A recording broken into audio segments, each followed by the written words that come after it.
What steps can we take to reduce and lower the amount of primary inoculum going into next season? Well, we do have some physical methods of inoculum reduction that are available that can serve to reduce the primary ascospore load by eliminating some to most of the apple scab infected leaves on the orchard floor. And remember, any reduction of scab infected leaves directly correlates with a reduction in primary inoculum.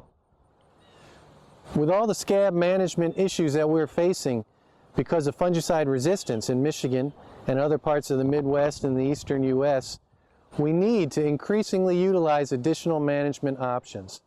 And some of these options include cultural controls, the methods that we're going to use to reduce the leaf litter that contain the scab lesions. This is a great physical method of inoculum reduction. And another thing to remember is these are equal opportunity methods. They take care of both the fungicide resistant and the fungicide sensitive apple scab populations that are overwintering on the orchard floor, and that's excellent for ultimate disease control.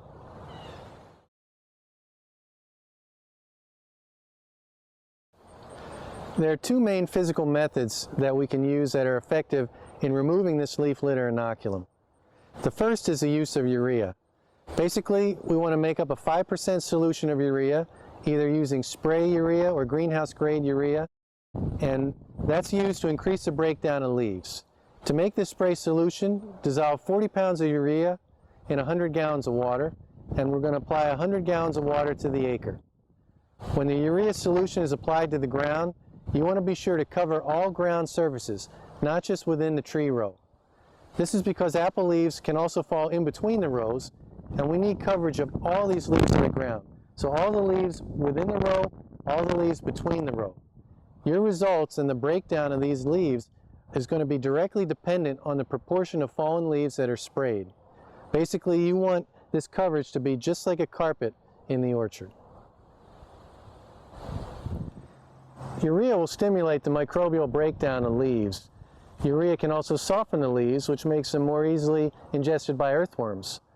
So in effect, urea is a fertilizer. It's a nitrogen source for native microorganisms that gives them a kickstart to degrade the apple leaves.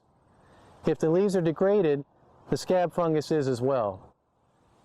The native organisms will work better with higher temperatures.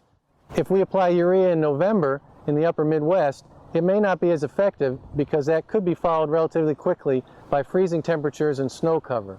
An application in the spring can be highly effective in spore reduction, and the urea may also directly inhibit ascospore formation. Now, research out of New Hampshire has shown that spore load reduction strategies average about 70% with spring applications of urea. So this is great. This can really turn a high inoculum scab orchard into a lower inoculum scab orchard, and that can make scab much more manageable the following season. One other thing to remember is that urea sprayed on the ground beneath the tree canopy will also add to the nitrogen fertilization of trees, and so subsequent nitrogen fertilization rates should be adjusted accordingly. The second method for leaf breakdown is through the use of flail mowing in the spring. Flail mowing is a method of leaf spreading that increases microbial breakdown of leaves by providing smaller leaf pieces that then can be more easily invaded and consumed by the microbes. In addition, mowing tends to reorient most of the leaf pieces on the orchard floor. When the scab fungus is developing its pseudothecia, the structures are all oriented upwards so that when the spores are released, they're shot upwards. With flail mowing, we can reorient these pieces, and many of them get flipped upside down, such that then the spores are just released directly into the ground, so they're not a problem for infection of trees. Reorientation will also decrease the inoculum load, effectively preventing the fungus from discharging its spores and infecting trees. As the winter continues and we come into spring, the leaves are quite low to the orchard floor, so you essentially have to scalp the ground to get low enough to get to the leaves. The mower must also be offset to reach leaves beneath the trees. If the mowing is done later in the spring, the reorientation of the leaves is also effective.